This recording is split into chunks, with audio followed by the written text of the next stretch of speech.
Today from the Global Lane, America's former religious freedom ambassador and the country that bothers him the most as a top violator of religious rights. It bothers me because they're testing the future of oppression. Now a new task. Ambassador Sam Brownback shifts his focus to religious liberty violations on the home front. We're losing ground here at home. That's going to have ramifications all over the world because everybody watches here. COVID origins. Nearly 3 years later, a new poll reveals what Americans think. Most Americans believe in a very common sense way that the Chinese did this. Who decides when to pull the plug? This British mother's struggle to keep her 12-year-old son alive. And there's only one person that has the right to take life, and that's the person that gave you it. And it's all right here on the Global Lane. In many countries, Christians, Jews, and even Muslims are denied the opportunity to freely practice their faith. And here in the USA, the First Amendment right to pray publicly, live out faith in business or on the job has come under fire. Well, here to discuss more is the former U.S. Ambassador for Religious Freedom, Sam Brownback. Ambassador Brownback now serves as chairman of the recently created National Committee for Religious Freedom. Always good to see you. We go way back. Yeah, we do. You were reminded about that. 1996 at the Kansas State Fair when I was running for the U.S. Senate. That's a delight to remember back on those hairy days when I'm first getting into the United States Senate. And it's a tough battle, but made it in and was able to move on forward with a political life. Well, I want to ask you about that. When you first started in the Senate, even before that, you were in the House for a term. When did this passion and this commitment to religious freedom really begin? And who was responsible? Did Frank Wolf encourage that, or did you already have that? No. You know, it was, I was just elected in 1996. 1997, I went into the Senate, and there was a lady that came in, started working in my office, Sharon Pate. And she had been working with different people around the world that had been persecuted for their faith previously. And this is back when the field was very small. There was hardly anybody working in this space. And she would tell me stories about people being persecuted in South Sudan for their faith or other different places. And I would just go, what? Really? That's going on? And I said, hey, bring people in. And so she'd start bringing people into the office. And I think I really got hooked when I was I was back home. I was going to one of my kids' softball games, and I get a call from Sharon that we had just gotten somebody out of jail in Uzbekistan, a missionary that had been in jail in Uzbekistan because of being a Christian and advocating for Jesus there, and said our advocacy got him out of jail. And I was just like, I got hooked then. I thought, you mean I can work in a public policy arena and help people for their religious freedom somewhere around the world? I'm in. And you were all in. I was all in then because I thought, what a great way to use a public position for people to be able to practice their God-given right to religious freedom to do with their own soul what they see fit. And to me, the religious freedom is a human right of the soul. It's deeper than the others. It's more personal. And I really think it's just such a key right we've got to defend. And I would travel up to the Hill and interview you on occasion concerning South Sudan. And I think you and Frank Wolf and others in Washington, also CBN, putting it out there, encouraged the church to get involved, the church community, Christians in America. And now we have a country. South Sudan is a country. Sure, they have problems, but that was a success story. You move on after governor of Kansas. You become the Religious Freedom Ambassador for President Trump. A lot of successes. You had the first ministerial. That was your doing. Tell me, were there any disappointments, though? Well, glory be to God. And the big disappointment is how much there is still so persecution going on of people of faith around the world. There's more Christian persecution going on in the world today than any time in Christian history. And there's so many different permeations of Christian persecution and of religious persecution, for that matter. There's religious nationalism in place. There's just mob violence in places. There's direct persecution of certain faiths in other places. The big disappointment is just how much religious persecution there still is going on around the world. And are there any countries right now that you still lose sleep over? Well, you know, being a man of faith, I try to sleep pretty well, distrusting God, but China, really bothers me. And it bothers me because they're testing the future of oppression, this high-tech future where everybody's under a camera and the government has all your genetic samples, and they're moving to digitize the currency so there's not a physical currency, so they could literally shut your money off. Big brother, truly. Completely. If they decide we don't like you, or we don't like how you practice your faith, we don't like what you believe, money's turned off. Wow. Yeah. And that's what's coming when they are moving to digitize their currency, and then they won't stop with just China. They're going to spread that to every place around the world that they can, these sort of controlling systems, particularly to dictatorships and autocratic governments. They're going to be spreading this, so we've got a huge confrontation with China. Are we doing enough then to counter that? I mean, I know President Trump made it a priority, religious freedom around the world. How about this administration? Do you think they're falling short? And if so, what could they do about it? I think they're falling short. I wish they weren't. They're doing more than some other administrations have, but this issue is being so. There's so much religious persecution around the world, and it is such a central human right. This administration says, well, all human rights are equal. And I look at this one as a foundational one, a cornerstone one. You get this one right, you can build your other human rights off of it. And you know, they don't look at it that way. They are doing some good work in places, but you're about to have in Afghanistan a religious genocide. You're going to have a genocide of everybody that doesn't believe Sunni Islam the way the Taliban believes. They're hunting them down now. Yeah. And I don't think we're doing near enough to confront issues like that, or Nigeria. I think we need to do a lot more confronting China. Coming up, more on religious freedom with Ambassador Sam Brownback, who explains why he's shifted his focus from the world to the home front. More now with former U.S. Ambassador for Religious Freedom, Sam Brownback. So you've moved now towards domestic. Why did you form the National Committee for Religious Freedom? After years working on international religious freedom, what I started to observe is we're losing ground here at home. And this is the mothership for religious freedom. If the United States moves off of this or declines in its religious freedom, that's going to have ramifications all over the world because everybody watches here. This is the standard setter. So if you start losing ground about what you can do in a church-affiliated club at a university, a public university, if you start having big business crowd in on your religious beliefs or big government, and that stands and it sticks here, that will start taking place in many places around the world. So we've got to really start standing up for religious freedom. And this is your constitutional right.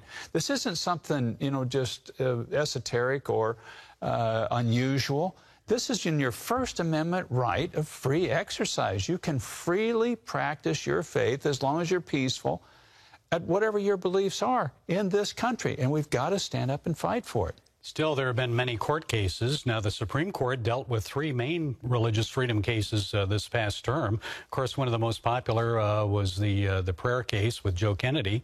He can actually pray. They erred when they fired him for praying after football games on the football field publicly. But let me ask you about courts, because it seems like this always ends up in court. Is there a way that we can prevent this? These type of cases from going to court? I mean, what responsibility do we have on the state and local levels? What can we do about it where we don't have to fight these legal battles? We can elect people that believe in religious freedom. We've stood up this National Committee for Religious Freedom, and if people want to look at that website, it's thencrf.org, thencrf.org. But they can start electing people to the school boards where Joe Kennedy works that stand for religious freedom. We've got on there a candidate pledge that people can pledge to stand for religious freedom. We need to elect more school board members, more city council members, more state legislators and federal legislators, even a president. That supports religious freedom.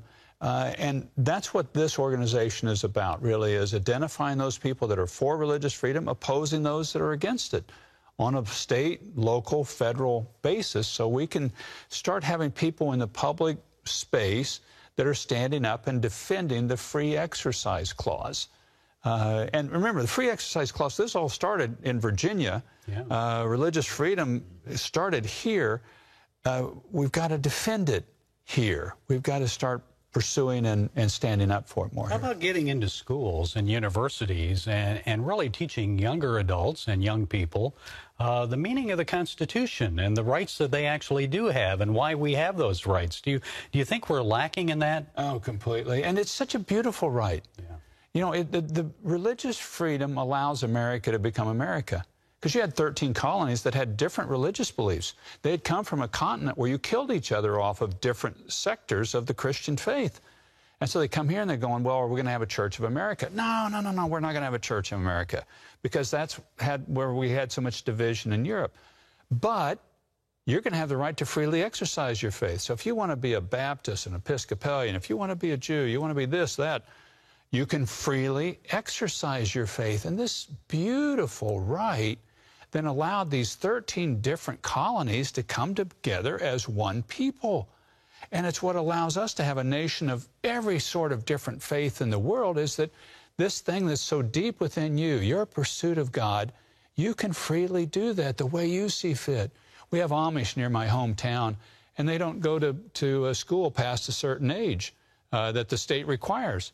We found a way to accommodate them and to make this work, and praise God we have Amish people. I mean, we need to talk about the beauty of religious freedom, and I think too often we talk about the fight, but we don't talk about the beauty of what it allows in a pluralistic society. The positive side of it. Yes. Finally, I just would like to explore this whole idea of, I'm sure your new organization, you would like to see the day arrive where the organization doesn't exist because there's no need for it. That's right. Do you think that will ever arrive? I can't foresee it right now. You know, I mean, this is a basic constitutional right that everybody in this country has, and yet we're seeing schools push in against it. We're seeing businesses push in against it. It just seems like we're going to have to fight for this basic right, lovingly fight for it. But people have a free exercise right, and I really think that if government and business can look at this from the positive standpoint, that when people are pursuing their religious freedom, they're really pursuing the formation of their soul. They're pursuing something to make them a better person. And we should encourage that. We should be behind that. This country of great freedoms requires individual governance. And most people do that through a set of beliefs, a set of values, a religion, a faith, the following of Jesus. So I really hope we can start looking at this from the positive standpoint, but I think we're going to have to fight for this for a while. Well, faith, action, and a lot of prayer. Yes. That's what it'll take. Ambassador Brownback, thank you for being with us. My pleasure. A new national poll shows 60% of Americans questioned believe the Chinese Communist Party deliberately unleashed the COVID pandemic on the world. The same percentage, 60%, say China should be held accountable for the deaths of more than 1 million Americans. More than 6 million people have perished with the virus worldwide. Economies have been devastated. Well, here to explain the poll commissioned by the Committee on the Present Danger, China, is CPDC Chairman Brian Kennedy. Brian, I'm sure Dr. Fauci and other critics of the lab leak theory say it's just that, only a theory. What do you say? Well, great to be with you, Gary. Most Americans have common sense.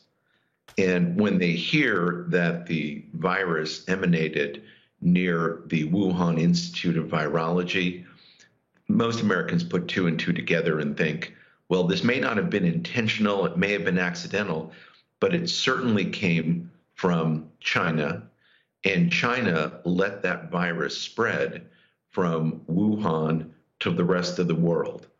And so most Americans, as the poll suggests, believe, in a very common sense way, that the Chinese did this. And that's not controversial.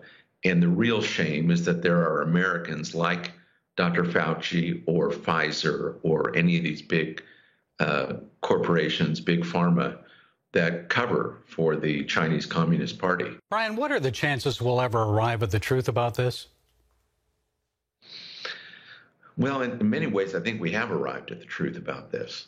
The odds of it coming as between a laboratory that's doing research on coronaviruses and a wet market, and it coming from the wet market, the odds of that are very, very remote.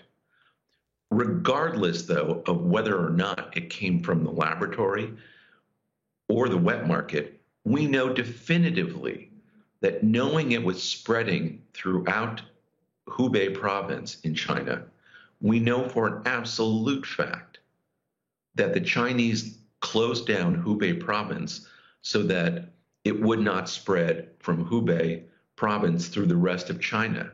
But they let flights go from Wuhan to the rest of the world, knowing that this virus would spread. They did that on purpose, intentionally. Now, if that's not an act of biowarfare, I'm not sure what is. If you're going to close it down for the rest of China, why not close it down for the rest of the world? They did that on purpose. And I would add a very important point here. In May of 2019, the Chinese Communist Party declared a people's war against the United States. And we're making the argument in this book, regardless of the origin, it went intentionally to the United States. And the United States has suffered the consequence to this day, and we've done nothing to hold the Chinese to account. Well, then how likely is it that another viral outbreak similar to this one, or worse than this, may intentionally be unleashed on the world? Well, I think the Chinese have seen that this kind of, they had a doctrine back in 1999 that two colonels wrote a book called Unrestricted Warfare, where they talk about using all sorts of things in order to put China as the master dominant power on earth. And they talk about chemical warfare, biological warfare, computer warfare, terrorism, even atomic warfare. So they have this array of things they could do. There's no reason, given our response, when I say our response, we Americans, there's no reason to believe that having seen what we did the first time with COVID-19, that they wouldn't use this again to try to shut down the U.S. economy, to kill the American people, and I would say even more importantly, to demoralize the United States. They want to demoralize us because we're a free people, and they want to demoralize us because we're a religious people. We believe in Jesus Christ. We believe in the power of our Christian faith. What did COVID-19 do, among other things, but drive us from churches? And that has done more, it seems to me, to demoralize this country than anything else. It wasn't just the loss of life. We're all going to die someday. But to have us live the way we have for the last 2 years, especially that first year where we couldn't go to church, where we couldn't meet our neighbors, where we couldn't visit with family, that's the kind of thing that demoralizes a free people. And I think that's what Communist China had on its mind when it went and let this virus be unleashed on the United States. Okay, Brian Kennedy, chairman of the Committee on the Present Danger China. Thanks for sharing your thoughts with us. Thank you, Gary. Great to be with you. Who has the final say of when to pull the plug on a comatose child? The hospital, the government, or the parent?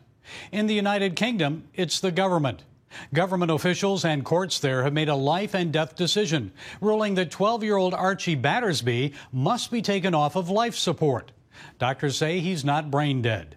After the British Supreme Court refused to grant the family an appeal of the government's decision, Archie's family filed an 11th-hour application with the European Court of Human Rights. They maintain that stopping Archie's treatment would be in breach of the UK's obligations under the UN Convention on the Rights of People with Disabilities and the Convention on the Rights of Children. Young Archie was found unconscious in his room last spring. People around the world are praying for Archie and encouraging his mom, Holly Dance, who explains more about the condition of her precious boy. Archie, you're gonna pull through this, man. My prayers are with you and the family out there. Come on, Archie, pull through. Everyone knows what a fighter Archie is. His body's in trauma. He wasn't only without oxygen, you know, his body's in severe trauma. He needs time.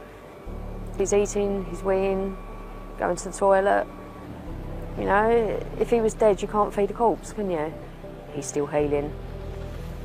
He's held my hand. I've got a video of him gripping 2 fingers. My fingers are bright red where he's squeezing them so tight. He's in there. He's in there, and I just believe that he needs a chance to heal. He needs time.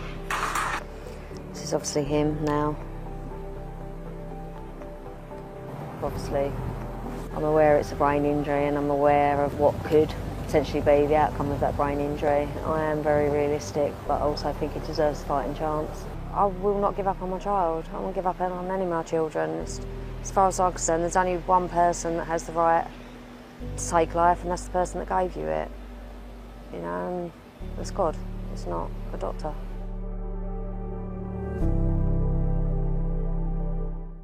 Amen. The giver of life. God gives and God takes it away. How precious life is. Every moment with family, friends. You never know when it will end, folks. Parents in these situations or anyone facing this decision for a family member must be guided by the Holy Spirit about when to pull that plug. God, not government, should be involved in that decision. Only after consulting medical professionals and much prayer should the decision be made, not forcibly, but willingly. The rest is up to God whether the person taken off life support should live or die. There have been many miraculous medical turnarounds, and we've featured some of them over the years on the 700 Club. So keep praying for young Archie and his family, that God's will, not the government's, is done. Well, that's it today from the Global Lane. Be sure to follow us on the CBN News and NRB channels, social media, and our broadcast affiliates. And until next time, be blessed.